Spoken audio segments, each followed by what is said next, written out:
జగతికి నరజాతి వేలుగానే అయినట్లు. ఎందుకంటే మనిషి జీవితం 100 ఏళ్ళు, మొక్క జీవితం 1000 ఏళ్ళు. ప్రతి ఒక్కరూ ఒక మొక్కని నాటండి, 1000 ఏళ్ళు జీవించండి. ఎవడు మొక్క నాటుతారో చెట్టు అవుతుంది. దానివల్ల మనకు ఉపయోగాలు ఏమిటి? ఒక చెట్టు వల్ల మనకు ఎంత ఉపయోగం ఉందండి. పాపవు ఎలాగా ఆట బొమ్మగా పెళ్లి పందిరిగా పల్లకిగా. స్వాగతం సుస్వాగతం, హై స్వాగతం సుస్వాగతం, స్వాగతం సుస్వాగతం.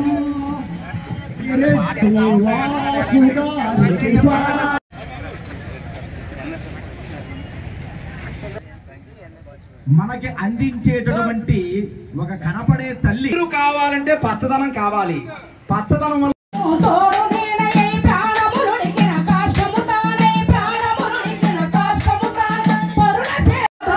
చెట్లు నాటండి వేల వేలుగా.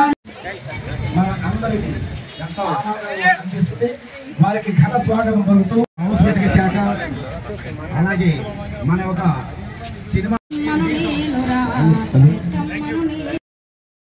దానివల్ల వచ్చే మంచి ఉత్సాహంగా ఈనాడు ఈ కార్యక్రమాన్ని జరుపుకోవడం మరి ఎంతో అదృష్టంగా భావిస్తున్నాం. మన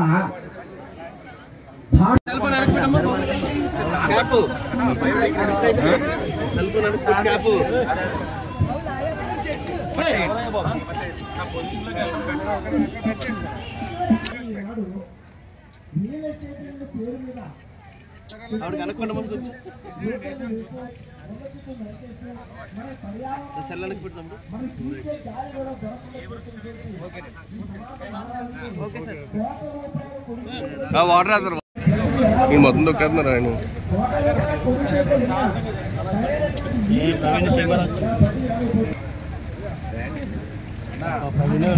చెప్తున్నా సాంగ్ బయటకు వెళ్ళిందంటే ఎవరు తీయలేదు.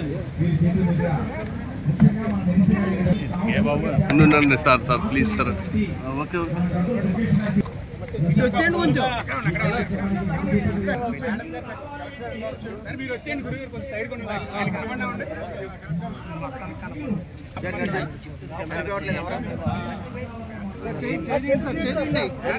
చేయి తీయండి బాబా, చేయి తీయండి.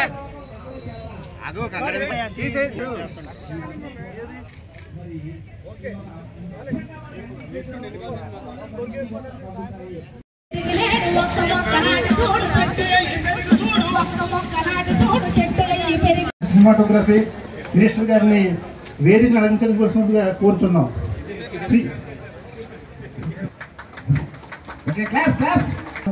శ్రీ పద్మావతి దేవి, అదేవిధంగా హోనబుల్ శ్రీ డి రమేష్, ఎఫ్ఎస్ఓ గారిని, రాజేష్. మొక్కల ఆవశ్యకత మన డిగ్నిటీస్ ఈ వనమహోత్సవం మాట్లాడతారు. శ్రీ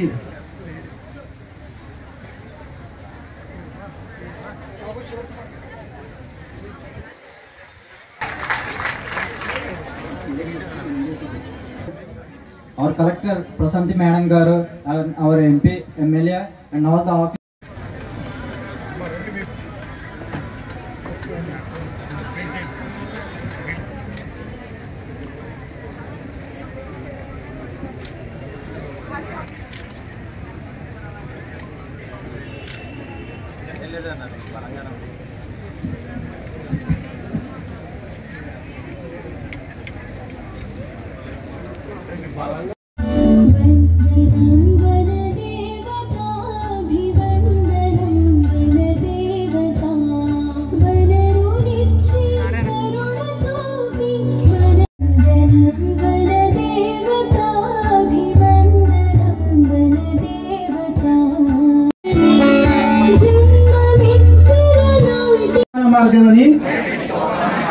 గుర్తెరిగి ప్రకృతిలోని అవసరాన్ని గుర్తిస్తూ ప్రతి నీటి బొట్టును సద్వినియోగపరుస్తానని, విరివిగా మొక్కలు నాటుతానని,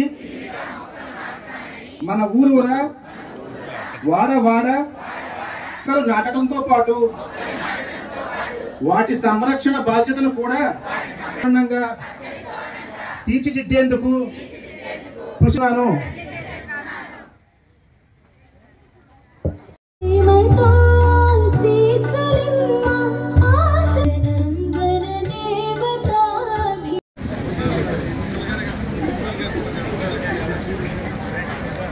సార్ జయదీప్ సార్.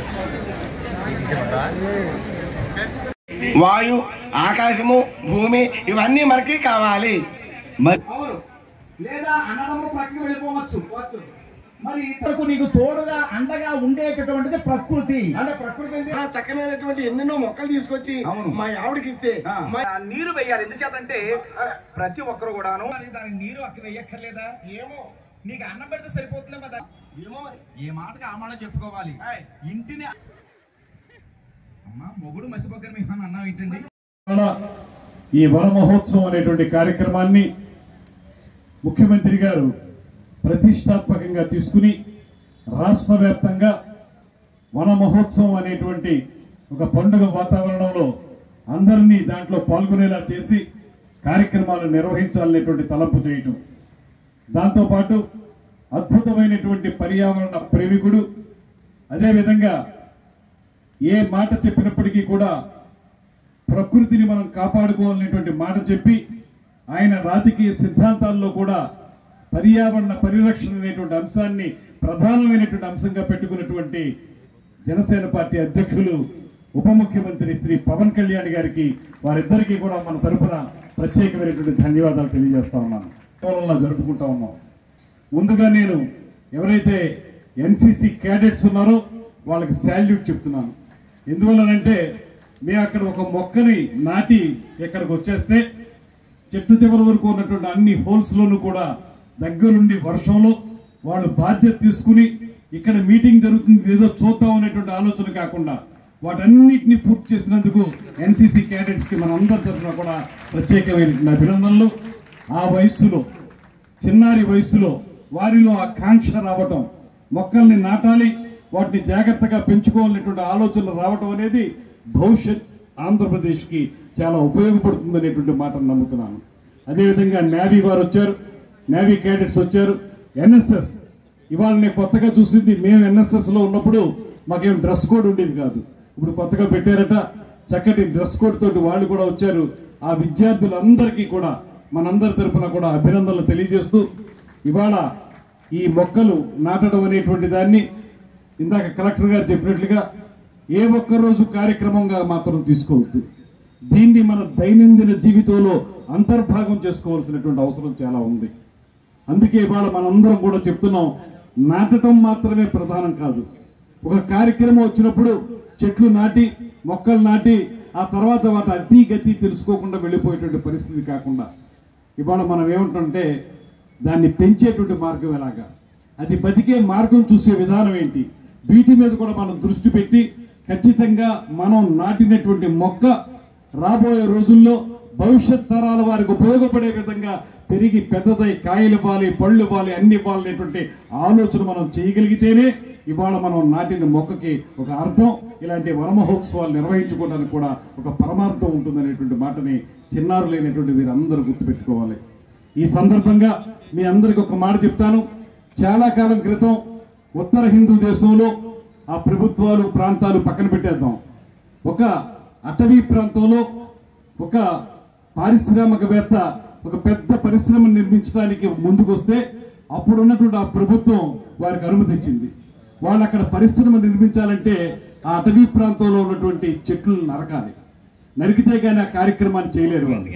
అలాంటి సమయంలో అక్కడ ఉన్నటువంటి గిరిజనులు, ఆదివాసీలు, మహిళలు ముఖ్యంగా వాళ్ళకి మనం ఇప్పుడు మాట్లాడుతున్నటువంటి ఈ పర్యావరణ పరిరక్షణ గురించో మొక్కల యొక్క గొప్పతనం గురించో ఇవేమీ తెలియనటువంటి వారు వచ్చి ఎటువంటి పరిస్థితుల్లో కూడా ఇక్కడ మా చెట్లు కొట్టడానికి వీల్లేదు, ఎందుకంటే మేము అటు అడవి తల్లి మీద ఆధారపడి బతుకుతున్నాం, మా చెట్లు మాకు కావాలని అడిగారు. వాళ్ళు ఊరుకోకపోతే చెట్లు కొట్టేయడానికి వస్తే ఒక్కొక్క ఆదివాసీ మహిళ ఒక్కొక్క చెట్టుని కౌగిలించుకుని మీరు చెట్టును కొట్టాలంటే ముందు మమ్మల్ని కొట్టండి అనేటువంటి మాటతోటి వారు ఒక పెద్ద ఉద్యమం చేశారు. దాన్ని చిప్కో మూమెంట్ అంటారు. చిప్కో అంటే కౌగిలించుకోవటం, చిప్కో మూమెంట్ అనేటువంటిది ఆ రోజుల్లో అక్కడ జరిగింది. తర్వాతి కాలంలో మన మేధా పాట్కర్ గారు కానీ లేకపోతే చండీ ప్రసాద్ భట్ ఆ రోజు ఆ చిప్కో మూమెంట్ కి ప్రధాన వ్యక్తి అయినటువంటి వెనకాలండి నడిపినటువంటి ఎన్జిఓ చండీ ప్రసాద్ భట్ ఆయన కానీ మేధా పాట్కర్ కానీ వీళ్ళందరూ తర్వాతి కాలంలో ఆ ఆదివాసీ మహిళల యొక్క ఉద్యమ స్ఫూర్తిని తీసుకునే ఈ దేశంలో పర్యావరణాన్ని పరిరక్షిస్తున్నారనేటువంటి మాటని మీ అందరికీ నేను మనవి చేస్తున్నాను. మనం చేపట్టడం అనేది జరిగింది. ఇది ఏదో ఒక రోజు జరిపే ప్లాంటేషన్ ప్రోగ్రామ్ అయితే కాదు. ఈ రోజు నుంచి మనం ఒక కార్యాచరణ జరుపుకుంటూ ఆల్మోస్ట్ నవంబర్ ఎండింగ్ వరకు ఒక 60 days ప్రోగ్రామ్ని ప్లాన్ చేయడం అనేది జరిగింది. ఈ 60 రోజుల్లో కూడా ఎక్కడైతే మనకి వీలు ఉందో ఆ వీలున్న ప్రదేశాలన్నింటిలో కూడా మనం మొక్కలు నాటాల్సి ఉంటుంది. అలానే నాటిన మొక్కల్ని బ్రతికించడానికి కావాల్సిన ఏర్పాట్లు కూడా మనం చేయాలి. అదే ట్రీ గార్డ్ పెట్టడం కానీ గార్డియన్లు పెట్టడం కానీ అలానే మనం వాటరింగ్ సంబంధించిన అంశాలన్నీ కూడా మనం జాగ్రత్తలు తీసుకోవాల్సి ఉంటుంది.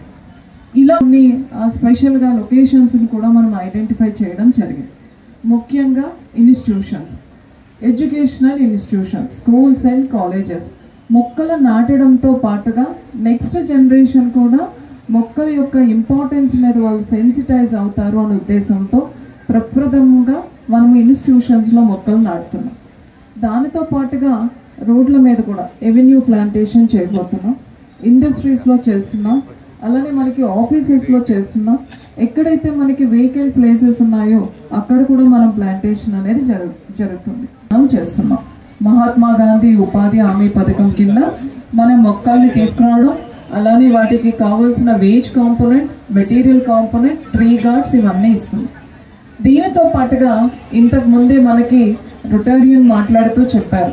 సో వాళ్ళకి గవర్నమెంట్ నుంచి ఇన్స్ట్రక్షన్స్ ఏమీ లేదు, కానీ స్వతహాగా వాళ్ళకి ఎన్వైరన్మెంట్ మీద ఉన్న ఇష్టంతో అభిమానంతో వాళ్ళు ఓల్డ్ ట్రీస్ని పరిరక్షించాలి అనే ఉద్దేశంతో వాటిని ఇంకొక దగ్గరికి లొకేట్ చేసి బ్రతికించడం చేస్తున్నారు.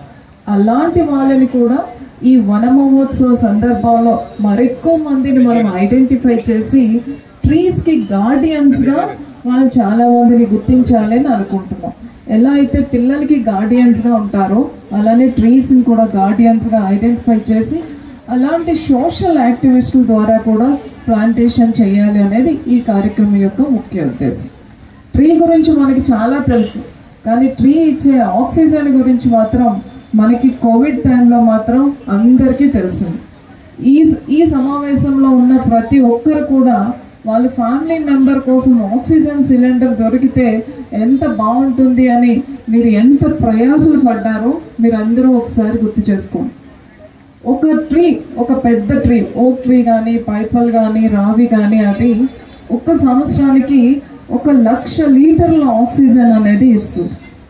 ఒక రకంగా చూస్తే ఒక డేకి ఆల్మోస్ట్ 300 లీటర్స్ ఆక్సిజన్ ఇస్తుంది. అలా ఆక్సిజన్ ఇచ్చేది ట్రీ తప్ప ఇంకొకటి లేదు. అలాంటి ట్రీని మనం పరిరక్షించుకోకపోతే మన లైఫ్ని మనం పరిరక్షించుకోలేనట్టే. రాష్ట్ర ప్రభుత్వం చాలా ప్రతిష్టాత్మకంగా తీసుకుంటా ఉంది.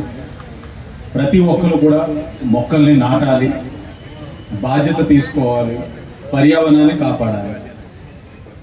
ఇప్పుడు మీకు ఎందుకు దానివల్ల లాభం అన్నది మీకు అన్నీ తెలుసు. స్టూడెంట్స్గా మీకు ఆ మినిమం నాలెడ్జ్ అనేది ఉంటుంది. మేము మరలా మొక్కలు ఏమిస్తాయి, నాటడం వల్ల ఏ వస్తుంది, ఇవన్నీ మేము వేరేగా చెప్పాల్సిన అవసరం లేదు. మేము చెప్పేది ఏంటంటే ఇది మీ బాధ్యత, సోషల్ రెస్పాన్సిబిలిటీ. పర్యావరణం ఎలా ఉండాలి. ఎండాకాలం అయితే ఎక్కడ ఏ పేపర్ చూసినా రాజమండ్రి నెంబర్ 1 ర్యాంక్లో ఉంటుంది. 50s అన్నది మనకి నార్మల్ అయిపోతా ఉంది. ఇది మనం తగ్గించగలం. అది ప్రతి ఒక్కరి చేతిలో ఉంది. కలెక్టివ్గా అంటే అందరూ సమిష్టిగా చేయగలిగితే ఒక 2-3 years కష్టపడగలిగితే 1-2 degrees తగ్గించడానికి అవకాశం ఉంది. మీరు గమనించినట్లయితే 2014-19లో కొన్ని ఆర్గనైజేషన్స్ ద్వారా మేము అన్ని కూడా మొక్కలు నాటించి చాలా కూడా వాటిని నాటించడమే కాదు వారిని పరిరక్షించే బాధ్యత కూడా కొన్ని ఆర్గనైజేషన్స్కి ఇచ్చున్నాం. దానివల్ల టెంపరేచర్ని తగ్గించుకునే కార్యక్రమం చేసాం. కానీ లాస్ట్ 5 years చూస్తే ఎక్కడ నాటుతున్నారో తెలియదు. నాటడానికి ఒక పబ్లిసిటీ ప్రోగ్రామ్ జరిగేది. కాలేజీలన్నీ సెలవులు పెట్టించేసి పిల్లలందరినీ ఇప్పుడు ఏదో మినిమం వచ్చాయి. అప్పుడైతే ఒక 2-3,000 హ్యూజ్ గ్యాదరింగ్, ఏదో ఒక సెలబ్రిటీని తీసుకురావడం, మొక్కలు నాటించడం, ఇది కార్యక్రమం. ఇది రాష్ట్ర పర్యాటక శాఖ మంత్రి యోగేష్ గారు మాటలు కాదు చేతలు కావాలి, ఏదైనా చేతల్లోనే సాధ్యం. గత 5 సంవత్సరాల్లో ఒక సూత్రం వచ్చింది మన రాష్ట్రంలో. అశోకుడు చెట్లు నాటించారు, మన ముఖ్యమంత్రి గారు చెట్లు నరికించారు. ఆయన ఎక్కడికి వచ్చినా చెట్లు నరికించుకుంటూ పోయాడు. ఇవాళ ఫారెస్ట్ డిపార్ట్మెంట్ నిన్నే వారితో మాట్లాడినప్పుడు చెప్పారు, అయ్యా మన నర్సరీస్ ఉండేవి, ఫారెస్ట్ నర్సరీస్, కడియం నర్సరీస్తో పాటు చాలా మొక్కలు డిస్ట్రిబ్యూట్ చేయించాము, 1,00,000 మొక్కలు. ఏమైపోయిందంటే ఏమి లేదని మొక్కలన్నీ ఎండిపోయి ఉన్నాయి. అంటే పరిస్థితి ప్రభుత్వ విధానాలు బట్టే ఈ కార్యక్రమం ఉంటుంది. ఏదైనా ప్రజల భాగస్వామ్యంతోనే విజయవంతం చేయగలం. మన పర్యావరణానికి హాని జరుగుతూ ఉంది. ఒకనాడు కొండలన్నీ కూడా బోడి కొండలుగా మార్చారు పోడు వ్యవసాయం పేరుతో. ఆ రోజుల్లో నందమూరి తారక రామారావు గారు ఆ రోజుల్లోనే నియోజకవర్గం ఆలోచించి విమానాల ద్వారా సీడ్లింగ్ చేయించారు. తిరుపతి కొండల్లో కానీ, మన రంపచోడవరం, మారేడుమిల్లి ప్రాంతాల్లో కానీ విమానాల ద్వారా సీడ్లింగ్ చేస్తే ఇవాళ పచ్చదనం రావడానికి కారణమైంది. మనానికి కూడా ఏమవుతుందంటే ఈ మధ్యకాలంలో వ్యవసాయ భూములు, తోటలన్నీ కూడా కొట్టేసి రియల్ ఎస్టేట్కి మారిపోయింది. రాజమండ్రిలో వేడి పెరిగిపోతుంది. విజయవాడ ఒకప్పుడు బెజవాడ కొండలు మండిపోయాయి. దానికి మించి రాజమండ్రిలో మండిపోవడానికి కారణం అన్ని భూములు కొట్టేసి లేఅవుట్లుగా చేశారు. అక్కడ ఇల్లు కట్టలు ఏమి రాదు, మొక్కలన్నీ తగ్గిపోయాయి. పర్యవసానంగా వేడి పెరిగింది. మరో శాండ్ క్యాస్టింగ్, గోదావరిలో శాండ్ క్యాస్టింగ్, హ్యూమిడిటీ పెరగడానికి ఇవన్నీ కారణాలు అవుతున్నాయి. ఇవాళ ఎవెన్యూ ప్లాంటేషన్ చేస్తా ఉన్నాం, మళ్ళీ కరెంటు వాళ్ళు కొట్టేసే పరిస్థితి వస్తూ ఉంది. మొక్కలు పెట్టేటప్పుడే జాగ్రత్త తీసుకోవాల్సిన అవసరం ఉంటుంది. ఆరోగ్యంగా మనం ఉంటాం అనే నినాదంతో గౌరవ ముఖ్యమంత్రి వర్యులు, గౌరవ ఉప ముఖ్యమంత్రి వర్యులు మరియు అటవీ శాఖ మంత్రులు ఈరోజు రాష్ట్ర స్థాయిలో ఒక పండుగ వాతావరణాన్ని, చెట్లను నాటే పండుగ వాతావరణాన్ని ఏర్పాటు చేసి వారు నర్సరావుపేటలో ఈ కార్యక్రమాన్ని జరుపుకుంటూ మనం కూడా మనము జిల్లా ముఖ్య అతిథుల మద్దతులో ఇక్కడ ఈ కార్యక్రమాన్ని, మొక్కలు నాటే కార్యక్రమాన్ని జరుపుకుంటున్నారు. ఉత్తేజపరచడం జరిగింది. అప్పుడు ఉన్నటువంటి ప్రిన్సిపల్ గారు హంటర్, బ్రిటిష్ ప్రిన్సిపల్. ఆ హంటర్ 60 మంది స్టూడెంట్స్ని వందే మాతరం అన్నందుకు ఈ కళాశాల నుంచి డిబార్ చేశారు. సో కాబట్టి స్వతంత్ర ఉద్యమం కూడా ఈ కళాశాల నుంచి స్టార్ట్ అయింది. అలాంటి కళాశాలని ఈరోజు హరితాంధ్రప్రదేశ్ని నిర్మించడానికి మన కళాశాలని ఈ డిస్ట్రిక్ట్ అఫీషియల్స్ అందరూ కూడా ఎంచుకొని మన్ని ఎడ్యుకేట్ చేస్తూ ఈ హరిత వనంలాగా చేయాలి అని తాపత్రయపడుతున్నటువంటి ప్రభుత్వం అందరికీ కూడా ఆర్ట్స్ కళాశాల విద్యార్థులు ఎప్పుడు కూడా ప్రతిజ్ఞతో పాటు మనస భాష కర్మణ ఈ పచ్చదనం మీద మనసు పెట్టి దృష్టి సారిస్తారని ఒకసారి కోరుకుంటూ, విద్యార్థి లోకాలందరికీ మనకి తెలుసు ఈ 2 degrees కాన్సెప్ట్ మరి అందరికీ తెలుసు. 2 డిగ్రీలు అంటే మీ అందరికీ తెలుసు. అంటే on global temperature average 2 degrees మించితే మనం ఇప్పుడు చూస్తున్నటువంటి కొన్ని మాల్దీవులు కానీ ఐలాండ్స్ టోటల్గా నీరుతోటి నింపబడతాయి. అంటే ఏంటి, on average global temperature above the 2 degrees అయితే మనం చూస్తున్నటువంటి ఐలాండ్స్ అన్ని పోతాయి. అంటే మంచు కరిగిపోయి సీ లెవెల్ పెరిగిపోతుంది. దీనికి కారణం మన అట్మాస్ఫియర్లో ఉన్నటువంటి హీట్ రైజ్ అయిపోవటం. Awareness to the farmers are those who are not educated. So our Pawan Kalyan is, we all know that our Pawan Kalyan is Deputy CM. He has taken the position for the Forest Department. So I want to speak few words about the Forest Department. First of all, we have to be in forward so that government is providing every facility about the forest. So we have to be moving forward to support that. So because of forest we are having so many uses, not only for their life but not only for us, for the organisms, for the lifespan of everything. So it provides so many facilities, like in the plants we are having the medicinal plants,